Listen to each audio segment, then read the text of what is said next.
बिस्मिल्लाहिर्रहमानिर्रहीम। आज जो मैं आपको टॉपिक पढ़ा रही हूँ वो है major inventions in science with in last 200 years.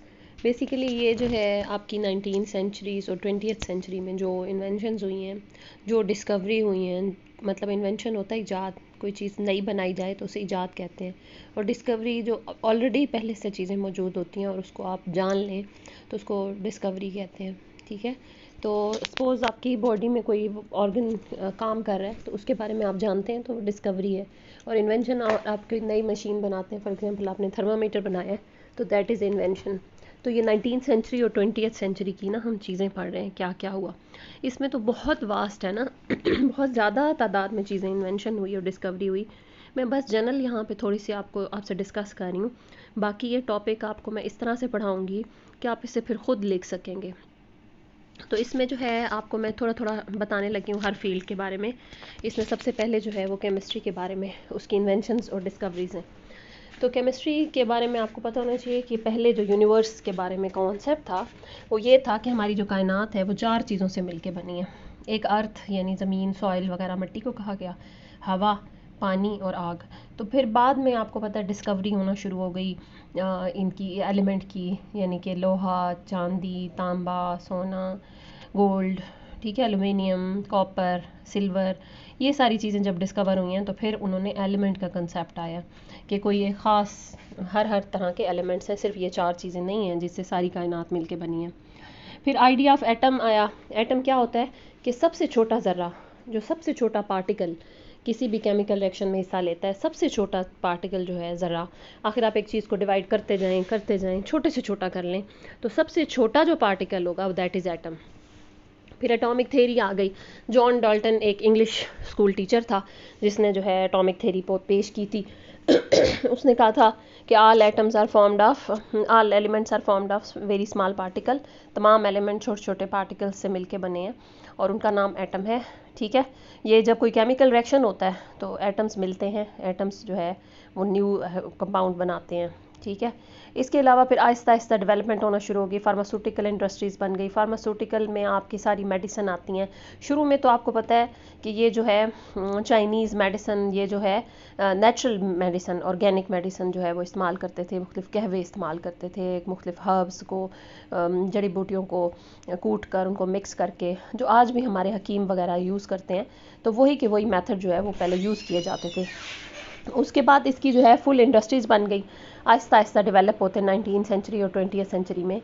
तो उसमें ये था कि मुख्तलिफ दवाइयाँ और जो है वो हम इंडस्ट्रियल लेवल पे बनाना शुरू हो गए बीमारियों के लिए। इसके अलावा ये तो थोड़े बाद की बात है। उससे पहले आपको पता है कि बहुत से एसिड्स डिस्कवर हुए, nitric acid, sulphuric acid. Aqua regia क्या है इसमें गोल्ड भी डिज़ोल्व हो जाता है, यानी कि 3 हिस्से आप लेते हैं HCl के, हाइड्रोक्लोरिक एसिड के, और एक हिस्सा आप लेते हैं नाइट्रिक एसिड का, तो ये इसको कहते हैं एक्वारेजिया। तो एक्वारेजिया में ना सारी गोल्ड भी डिज़ोल्व हो जाता है। ठीक है, तो ये भी एक नई सी चीज़ थी। इसके अलावा पॉलीमर बनना शुरू हो गए लेट 20th सेंचुरी, 19 सेंचुरी के स्टार्ट में, सॉरी 20th सेंचुरी के स्टार्ट में, 1900 कुछ में, 1921 में शायद। तो ये पॉलीमर बने, उससे प्लास्टिक बना। पॉलीमर क्या होते हैं, जो आपके सारे शॉपर हैं, प्लास्टिक है, आप एक प्लास्टिक सोसाइटी में रहते हैं।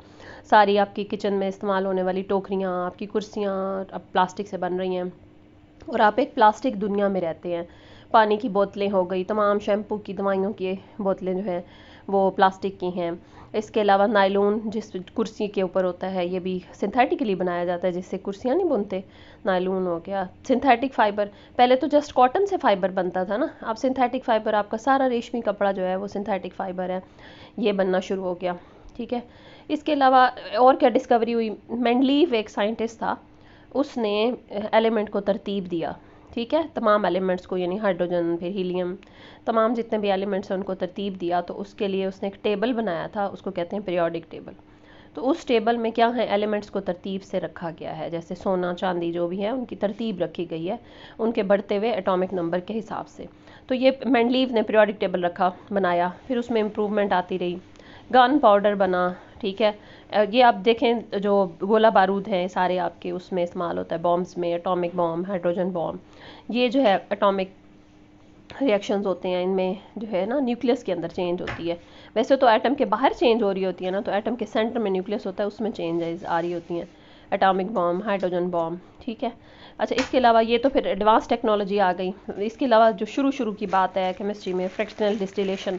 ये जो आपकी फ्रैक्शनल डिस्टिलेशन है ना, ये आप सादा जो तेल होता है ना, वो ब्लैक से कलर का मटेरियल होता है, क्रूड ऑयल, ये ज़मीन से निकलता है, ठीक है। तो इस ऑयल को जब निकालते हैं तो उसके बाद फिर इसके अलग-अलग इसको बॉयल करके अलग-अलग उसके फ्रैक्शन बना लेते हैं, टुकड़े कर लेते हैं। मसलन कोई जो है वो गैसोलीन है जो आपके उसमें यूज़ होता है, गाड़ियों में इस्तेमाल होने वाला पेट्रोल है, ठीक है। इसके अलावा आपका जो है डीजल ऑयल वो अलग वो है, उसमें कार्बन चेन की तादाद फ़र्क होती है, मतलब कार्बन का ना नंबर फ़र्क होता है। अगर 2 कार्बन वाला है, 1 से 2 वाला, वो गैस कहलाती है। बड़े कार्बन चेन है, कार्बन 4 हैं, 5 हैं, 6 हैं, इस तरह वो अलग-अलग पोर्शंस होते जाते हैं। तो हर टुकड़े अलग होते जाते हैं उनके पोर्शंस, ठीक है, लिक्विड होता है। तो आपके ये डीज़ल, मोबिल, आपकी मिट्टी का तेल, ये सारा फ्रैक्शनल डिस्टिलेशन एक प्रोसेस होता है। उसमें आप देख लेंगे नेट पे खोल के, तो उसमें आप जो है ना, जो ख़ाम तेल होता है उसको अलग अलग करने का प्रोसेस फ्रैक्शनल डिस्टिलेशन है। डाइंग देखें, मुख्तलिफ़ रंगों को शुरू में तो नेचुरल डाइज यूज़ किए जाते थे, मुख्तलिफ़ फूलों की पत्तियाँ लेके उनको कूट कर उनसे रंग किया जाता था। तो आज भी इस तरीके से लोग डाई करते हैं, ठीक है।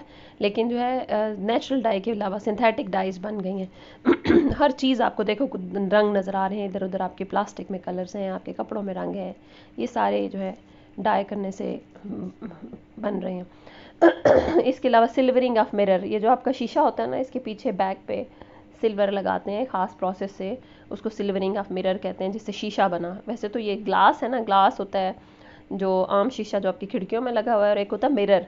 जो मिरर है ना, सिल्वरिंग ऑफ मिरर, जिसमें आप शीशे में अक्स देखते हैं, that is silvering of mirror. ये एक प्रोसेस होता है, ये उन्होंने किया। फर्मेंटेशन मेथड क्या होता है, ये नहीं होती आपके पास अंगूर लेके उसके अंदर वो ऐसा केमिकल रिएक्शन करते हैं अंगूरों के रस से या चीनी के रस से, आलूओं से भी बाज़ लोग, तो फर्मेंटेशन उसमें करते हैं, यीस्ट डालते हैं, ये जो होती है, ठीक है, यीस्ट डाल के, जैसे आप डो बनाते हैं पिज़्ज़ा की, उसमें यीस्ट डालते हैं, तो फर्मेंटेशन का प्रोसेस करते हैं। तो इससे ये आप देख रहे हैं कि अंगूरों के से शराब बनाने का जो अमल होता है वो यही होता है, फर्मेंटेशन होता है। तो ये मुख्तलिफ चीनी का शीरा, जहाँ भी शुगर मिल्स होंगी तो वहाँ से जो उनका शीरा होता है उससे लेके मोलासेस, तो उससे लेके ये उसमें डालते हैं यीस्ट, और फिर उसके बाद उसमें फर्मेंटेशन का प्रोसेस करते हैं जिससे अल्कोहल बनती है। मेटलर्जी क्या होती है, धातें जितनी भी हैं, जितनी भी मेटल्स हैं, उनको जब आप ज़मीन से निकालेंगे ना, तो वो अपने ओर्स की फॉर्म में होती हैं, उसको कहते हैं कच धात, ओर कहते हैं इंग्लिश में। तो उन धातों को प्योर करते हैं। फॉर एग्जांपल कॉपर जो है सल्फ़र की साथ लगी हुई होती है, कॉपर सल्फाइड मिलता है आपको, आप नहीं चाहते कि सल्फ़र हो, तो आप क्या करेंगे, उसमें मेटलर्जी का प्रोसेस करेंगे, जिसकी वजह से क्या होगा, कॉपर अलग हो जाएगी और हमें खालिस तांबा मिल जाएगा। तो किसी भी मेटल को अलग करना, साफ़ सुथरा करना, उसके अंदर से बाकी चीज़ें निकाल देना, तो उसको कहते हैं मेटलर्जी, ठीक है। इसके अलावा डिस्कवरी ऑफ न्यू एलिमेंट। अच्छा, अब मैंने आपको बताया था मेंडलीव ने जो है पीरियोडिक टेबल बना लिया था, 6 पॉइंट पे लिखा हुआ है ना, तो उसमें ये हुआ था कि कुछ जगह उसने खाली छोड़ी थी, बाद में नए एलिमेंट डिस्कवर हुए, अब तक डिस्कवर होते आ रहे हैं, यानी कि अब तो खैर बड़े बड़े वाले हो रहे हैं, तो आर्टिफिशियली बना रहे हैं। लेकिन ये है कि उनमें उसमें गैप छोड़े थे, जिसमें जर्मेनियम का पता नहीं था, बाद में जर्मेनियम डिस्कवर हुआ, ठीक है। अच्छा, इसके अलावा पीरियोडिक टेबल कंप्लीट हो गया इसी दौर में, 19th और 20th सेंचुरी में, ठीक है। अच्छा, फॉर्मेशन ऑफ न्यू मटेरियल, नए मटेरियल बनना शुरू हो गए। देखें, अब पहले एक ज़माना था कि वही ख़ास हमारे पास रुई है, उसी से हम बना रहे हैं कपड़ा, रेशम का कीड़ा है उससे बना रहे हैं कपड़ा, और नया कपड़ा हम नहीं बना सकते। लेकिन अब आप कपड़े की मटेरियल देखें, पैराशूट है आपका, तरह तरह के कपड़े हैं, वाटर प्रूफ है, फायर प्रूफ कपड़ा बन गया। इसी तरह आप देख रहे हैं कि तरह तरह के मटेरियल जो हैं वो बन गए हैं, कि आप पहले जो है सिर्फ एक महदूद थे कि ख़ास चीज़ के ऊपर, तो अब आपने नई से नई चीज़ें जो है बना ली हैं। फॉर्मेशन ऑफ केमिकल इंडस्ट्री, अगर आपने इर्द गिर्द देखें तो कितनी ज़्यादा आपको केमिकल इंडस्ट्रीज़ मिलेंगी जिसमें आप केमिकल सिंथेसाइज कर रहे हैं। फॉर एग्जांपल सल्फ्यूरिक एसिड अगर कोई मुल्क ज़्यादा बनाता है तो वो उसके पता चलता है जितना ज़्यादा वो सल्फ्यूरिक एसिड बना रहा है उतना ज़्यादा वो रिच है, क्योंकि सल्फ्यूरिक एसिड बहुत सी इंडस्ट्रीज़ में इस्तेमाल हो रहा है, ये गंधक का तेज़ाब उसे कहते हैं। इसी तरह सीमेंट की इंडस्ट्री है, वो लगी हुई है, सीमेंट हम बनाते हैं, रॉ मटेरियल लेते हैं मट्टी को, और कैलकेरियस मटेरियल यानी कि शेल्स जो होते हैं, ये कैल्शियम के मटेरियल उनको लेके बनाते हैं सीमेंट, ठीक है। थोड़ी सी जिप्सम भी उसमें ऐड करते हैं। तो सीमेंट जो है आप देखेंगे जगह जगह आपकी कंस्ट्रक्शन में इस्तेमाल हो रही है। ग्लास इंडस्ट्री है, शीशा बनाने की इंडस्ट्री इतनी बड़ी है जिससे आप शीशे से कई मटेरियल बना रहे हैं। इसी तरह आप ये भट्टा ही देख लेंगे, एक छोटी सी इंडस्ट्री है आपका ईंटों का, जिसमें आप ईंटों को पकाते हैं। तो आप इस तरह जगह जगह आप जिधर जाते जाएंगे आपको नई से नई इंडस्ट्री मिल जाएंगी। और केमिकल्स आपके सारे बना रहे हैं, तमाम मेडिसिन के लिए, मेकअप के लिए, दवाइयों के लिए ये केमिकल्स बना रहे हैं, ठीक है। और डिसइंफेक्टेंट, कीड़े मार दवाइयाँ, और ये जो है सारे केमिकल्स इंडस्ट्री है। इसके अलावा ammonia formation and fertiliser, ammonia का बनना, बिल्कुल स्टार्ट में अमोनिया बनाई नाइट्रोजन और हाइड्रोजन के मिक्स करने से अमोनिया गैस होती है, और इससे सारी खादें बनती हैं। सारी नहीं, मतलब जिन खादों में अमोनियम फॉस्फेट है, अमोनियम सुपर फॉस्फेट है, तो यूरिया है, ये अमोनिया से ही बनती हैं। तो ये खादें सारी अमोनिया से बनती हैं। इसके अलावा सिंथेटिक कलर, अच्छा पहले चंद कलर थे हमारे पास, अब इतने कलर्स बन गए हैं तो कि आप जो शेड चाहिए आपको वो शेड अवेलेबल है। जिस कपड़े पे मर्जी आपने रंगना है, रेशमी है, कॉटन का है, कागज़ है, पोस्टर कलर है, हर तरह की चीज़ पे, ग्लास कलर है, शीशे पे आप पेंट करना चाहते हैं आपको मिल जाते हैं। सिंथेटिक डाई की दोबारा बात आ गई, सिंथेटिक इंक्स आ गई, तरह तरह की इंक्स हैं जो प्रिंटिंग प्रेस में यूज़ हो रही हैं, तरह तरह की मेडिसिन आ गई हैं। इसके अलावा ड्रग्स भी बनी, यानी ड्रग्स जो है जो बाज़ात आपके लिए नुकसानदेह होती हैं, लेकिन बाज़ात पेशेंट्स को देनी पड़ती हैं, उनकी रिक्वायरमेंट होती है कि उनको आपने नींद की दवाइयाँ और ऐसी दवाइयाँ देनी हैं, ठीक है। अच्छा उसके बाद अब आपके आगे फ़िज़िक्स में, ये तो मैंने आपको थोड़ी सी चीज़ें बताई हैं। आप अगर इंटरनेट खोलेंगे तो आपको कई चीज़ें मिल जाएंगी कि कौन कौन सी इन्वेंशन हुई, उनके ईयर भी मिल जाएंगे आपको कि किस ईयर में किस साइंटिस्ट ने किया। अच्छा इसमें क्या है, रेफ्रिजरेटर बना, जिससे गैस लेते हैं उसमें, और गैस को ना प्रेशराइज़ कर देते हैं रेफ्रिजरेटर में। एक गैस आपको पता है ना, अक्सर सुना होगा गैस लीक हो गई है, वो बेसिकली गैस होती है, उसका नाम होता है फ्रीऑन। वो गैस आप फिल कर लेते हैं और उस गैस को जो है ना क्या करते हैं, आप प्रेशर में रखते हैं, फिर सडनली उसको छोड़ते हैं तो वो ठंडक पैदा करती है। तो यही वाला जो है गैस इस्तेमाल होती है जिसकी वजह से वो ठंडक पैदा होती है। और रेफ्रिजरेटर हैं, एसी हैं। अच्छा व्हील सबसे पहली इन्वेंशन है। इसके अलावा इलेक्ट्रिक बल्ब एडिसन ने डिस्कवर किया था, और एडिसन ने जो है वो वीडियोज़ भी बना ली थी, जो मतलब चलती हुई तस्वीर भी उसने बना ली थी, और उसने जो है ना आवाज़ भी रिकॉर्ड करना शुरू कर ली थी। तो दो चीज़ें वो डिस्कवर कर चुका था बल्ब के अलावा, लेकिन वो ना आवाज़ के ऊपर वो नहीं लगा सकता था, आवाज़ और तस्वीर को इकट्ठा नहीं चला सका था अपनी ज़िंदगी में। लेकिन बहरहाल उसने जो है टीवी का जो आज हमारे पास कॉन्सेप्ट है जो टेलीविज़न का, वो पहले एडिसन ने मूविंग पिक्चर भी बना ली थी, और कई तस्वीरों को तेज़ी से वो करके जोड़ के और उसे मूव करके, और इसके अलावा उसने आवाज़ की भी कर ली थी ना, लेकिन ऊपर डबिंग नहीं कर पाया था वो। इसके अलावा इलेक्ट्रिक सप्लाई पावर, अब बल्ब का तो आपने पढ़ा है, तो इलेक्ट्रिक सप्लाई जो है वो बहुत कम्प्लेक्स थी ना बिजली को देने के लिए। अब जगह जगह आप देखें पावर स्टेशन है जिसमें आपको उससे भी चलती है, मतलब इलेक्ट्रिक पेट्रोल से भी करते हैं, सॉरी वो जो आपका ऑयल होता है, एक फ्यूल ऑयल होता है ना, और एक आपका फर्नेस ऑयल होता है। तो ये जो है आपके ऑयल जो हैं जिसकी बदौलत आपको बिजली पैदा की जाती है पावर हाउसेस में मुख्तलिफ़ तरीके से। इसके अलावा हाइड्रल पावर हैं, यानी कि पानी के अंदर वो लगाया होता है, उससे बिजली चलती है। इसके अलावा विंड एनर्जी है, उसको यूज़ करके बिजली पैदा की जाती है। सोलर एनर्जी के इस्तेमाल हुए हैं, उससे आपकी जो है इलेक्ट्रिसिटी पैदा हो रही है। अच्छा इलेक्ट्रिक मोटर आपने देखी है, बिजली की मोटर जिससे आप पानी निकाल रहे हैं, जिससे आप पंखा चला रहे हैं, वो गोल गोल तेज़ तेज़ घूमती है, और देखें उससे कितना फ़ायदा हो रहा है कि आपके फ़ैन भी उसी से चल रहे हैं, आपकी वॉशिंग मशीन चल रही है, आपके जो है वो स्पिनर, ठीक है, आपकी तमाम जो गाड़ियाँ छोटी छोटी हैं उनमें मोटर, गाड़ियों में ये इलेक्ट्रिक मोटर चल रही है और पानी निकालने के लिए इस्तेमाल हो रही है। टेलीग्राफी हो गया राइट करने के लिए। अच्छा इंटरनल कंबस्शन इंजन, अब ये अंदर ही कंबस्शन हुई। कंबस्शन होता है, मैं आपको बताती हूँ कि किसी भी ऑर्गेनिक कंपाउंड का ऑक्सीजन की प्रेजेंस में बर्न होना। फॉर एग्जांपल आपका कोयला है, फॉर एग्जांपल आपके पास पेट्रोल है, लकड़ी है, जिस भी चीज़ के जलने से आपको क्या हो, ऑक्सीजन की प्रेजेंस में जल रहा है। अब आप क्या लेते हैं, फ्यूल ऑयल लेते हैं, जो आपका पेट्रोल है वो क्या करता है, हम आपने अंदर डाला है अपने इंजन में, उसने उसको ऑक्सीजन की प्रेजेंस में बर्न हुआ है, उससे हीट प्रोड्यूस हुई है, उससे गैसेस जो हैं वो एक्सपेंड हुई हैं, और जिसकी वजह से वो आपकी गाड़ी को उसने चला दिया, ठीक है, उसको मूव कर दिया, पिस्टन को मूव कर दिया, और आपकी गाड़ी जो है वो चल गई है। अच्छा इसी तरह टेलीफोन जो था, कितनी बड़ी डिस्कवरी थी कि आप कम्युनिकेशन जो है आपकी क्लोज़ हो गई है, वायर्स जगह जगह दुनिया में फैल गई और फिर आवाज़ जाना शुरू हो गई। और टाइपराइटर जो है पहले ये था, लोग हाथों से लिख लिख के थक जाते थे, फिर ये टाइपिंग का काम आ गया। तो टाइपराइटर हम जब बच्चे थे तो मैंने देखा था कि वो उससे टाइप करते होते थे। फिर बाद में आप देखें कंपोज़र आ गए हैं और वो जस्ट एक कंप्यूटर में आप डालते हैं, वो प्रिंट करके फ़ाइल थोड़ी सी देर में बाहर निकाल देता है। तो बहुत तरह तरह की न्यू डिस्कवरीज आ रही हैं। अच्छा, इसके अलावा फ़िज़िक्स में और इलेक्ट्रिसिटी की डेवलपमेंट हो गई, जगह जगह बिजली फैल गई। थर्मामीटर तो बहुत छोटी सी चीज़ है जिससे आप टेम्परेचर मैयर करते हैं। आपका टीवी है, और टीवी देखें कैसे, आपके बचपन में देखा होगा बड़ा सा टीवी था और अब कैसे वो एलईडी आ गया। लाइट इमिटिंग डायोड जो है, एलसीडी है, लिक्विड क्रिस्टल, ठीक है। लिक्विड क्रिस्टल एक ख़ास मटेरियल होता है जो कलर चेंज देता है जब उसमें इलेक्ट्रिसिटी चेंज आती है, एलसीडी जिसे हम कहते हैं, ठीक है। तो लिक्विड क्रिस्टल डिवाइस जो है वो इस तरह का होता है। इसके अलावा वायरलेस जो है, एक जगह से दूसरी जगह खड़े होकर आपने पुलिस वालों के हाथ में देखा होगा कि इस वाला कि वो एक दूसरे से रब्ता कर रहे होते हैं।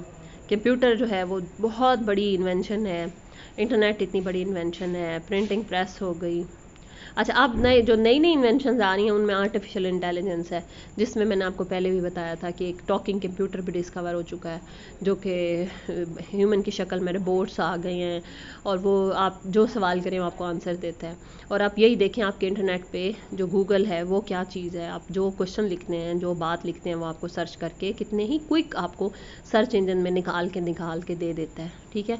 तो सर्च इंजन में फ़ौरन वो डाल देता है और फ़ौरन आपको निकल के वो चीज़ सामने आ जाती है, और उससे रिलेटेड कितने लोगों ने काम किया हुआ वो सब का सब आपके सामने आ जाता है। तो ये कितनी बड़ी अचीवमेंट है।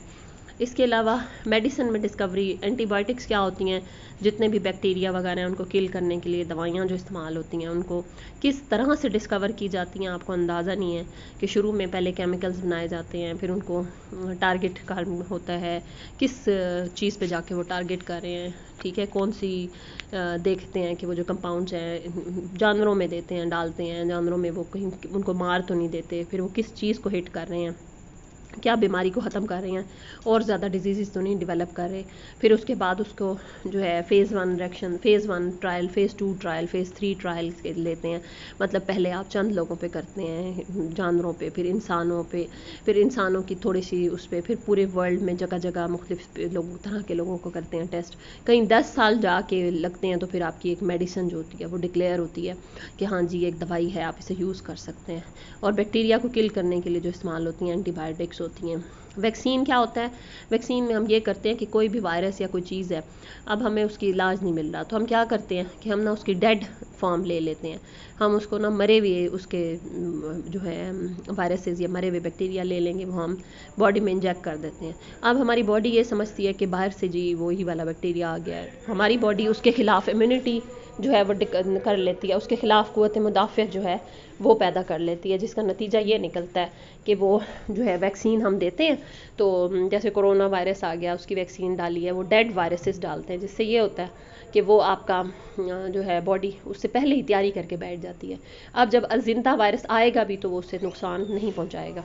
इसके अलावा डीएनए फिंगरप्रिंटिंग, बेसिकली डीएनए जो है हमारी बॉडी में हमारे जो सेल होते हैं उनके सेंटर में एक मटेरियल होता है, और वही हमारी विरासत का जो है असल काज है, हमारी विरासत इसी डीएनए की बदौलत होती है, ठीक है। तो ये डीएनए जो है इसकी फिंगरप्रिंटिंग एक बड़ी अहम है। इससे ये होता है कि हाँ जी, डीएनए फिंगरप्रिंटिंग जो होता है इससे क्या होता है कि आप ना इसमें सारी इसकी सीक्वेंस मालूम कर लेते हैं।